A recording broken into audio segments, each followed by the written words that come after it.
My peanut butter cookie recipe has been something that I've been perfecting since I was a kid. It was the first recipe that I not only followed the recipe, but then altered it and changed what I did to make it even better. So the ingredients are all the same, but the method I use and the amounts of the ingredients are what changes a little bit. So stay tuned to see how these beauties are made. All right, for this recipe, you're gonna need a cup of butter or margarine softened,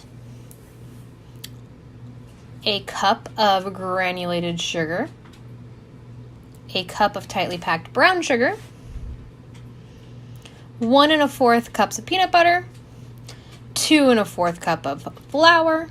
In there, you've got the salt and the baking soda.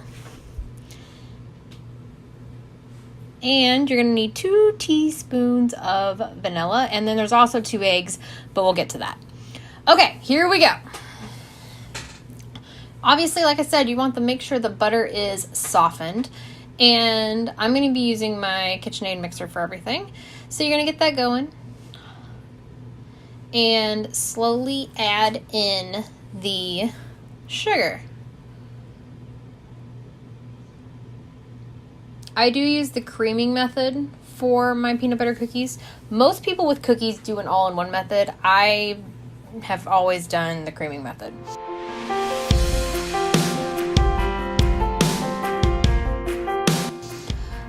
You are also going to want to add 2 eggs to this.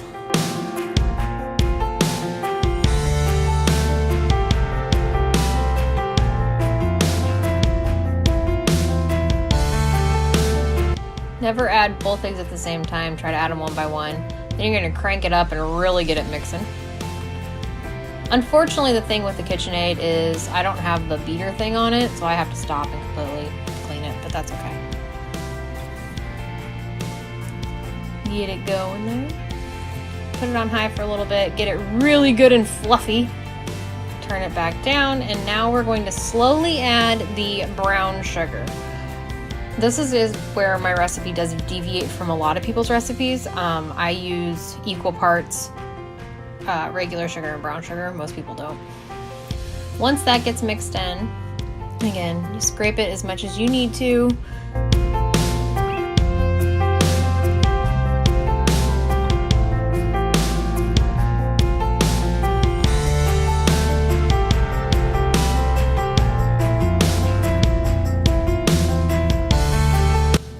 Turn it back down.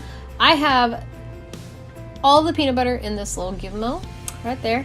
All you gotta do, this is awesome. Ready for this? Whoa! It is the best way I've ever seen. They are the they're measuring cups from Pampered Chef. I will link them. They're phenomenal. So I get that in there, mixed in. Again, every single time you're adding something with this recipe, you want to get it back to that fluffy stage. Don't just keep it nice and slow the whole time. So you're going to add those 2 teaspoons of vanilla. Let that mix in for a second. Then we're going to add the baking soda. That's a teaspoon of baking soda. I neglected to tell you that earlier.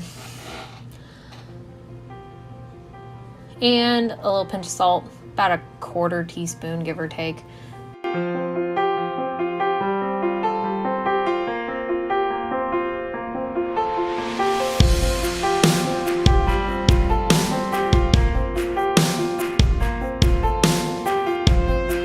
Alrighty, so you're gonna get that going slow. This is the only time you want to keep it slow, okay? Because we're gonna start adding the flour. And unless you want to wear your flour, make sure that you add this slowly. So we are going to be adding the 2 1/4 cups of flour.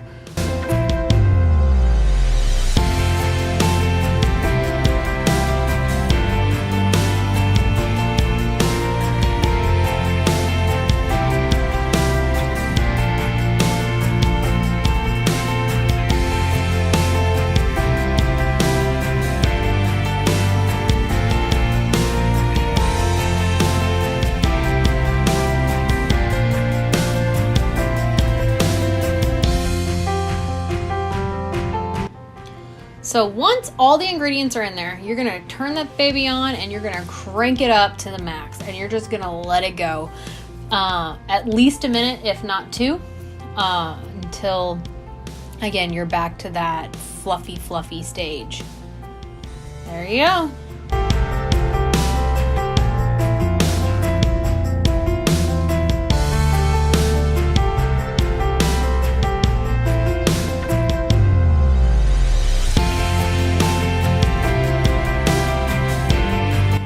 Okay, so I have started using baking trays that I line with parchment paper. Oh my gosh, like, why have I not been doing this my whole life? I don't know. Started doing this in the last year. It's the best thing I've ever done in my life. Seriously, amazing. So I use you can use, 2 spoons, whatever you got, but I use the little cookie maker thing. I don't even know what it's called, cookie spoon, but it's got the automatic eject, basically. So yeah, you're gonna put the cookies on there. This is another way my recipe does vary from the traditional peanut butter recipe. In most peanut butter recipes, you're gonna see them come back with the fork and make the 2 crosses and flatten them. No, my cookies, you want to leave them in the balls because you want them to not get super big, basically. You want to kind of contain the cookie. And you can also get more on the tray when you do it this way. So this recipe makes about 4 dozen cookies. I think I got 4 dozen plus 1 this time. Just that's how the recipe ended up turning out. So once you get them all going, I do all of my cookies first. Then I'm going to preheat the oven to 350 degrees. Get the first 2 in. I get all my cookies made onto their trays before I put any in the oven. At the absolute max, you're gonna leave them in there for 15 minutes. These took about 14 and a half. They're gonna come out, they're gonna be nice and puffy and beautiful. Aren't they gorgeous? I love them. They are gonna be soft. We are not going for a harder cookie. So when they come out, they will be soft. If you were to touch these right now, you would make a pretty good indent in them. So I'm gonna put the other 2 in. Get them going.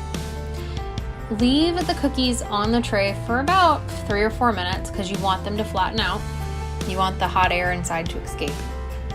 So once that happens, then you're going to take them and move them to a cooling rack. Simple as that. And you can see as I'm moving them how soft they are. They're kind of just falling. They don't, they're not hard cookies in any way.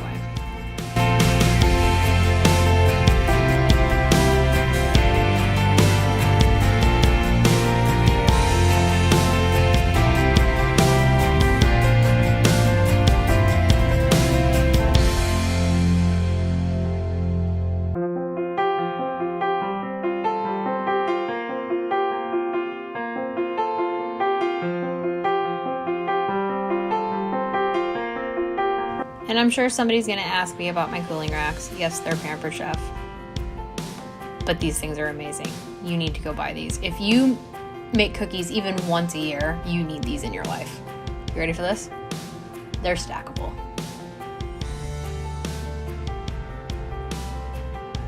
Yep. And in my experience, you can stack 4 on top of each other.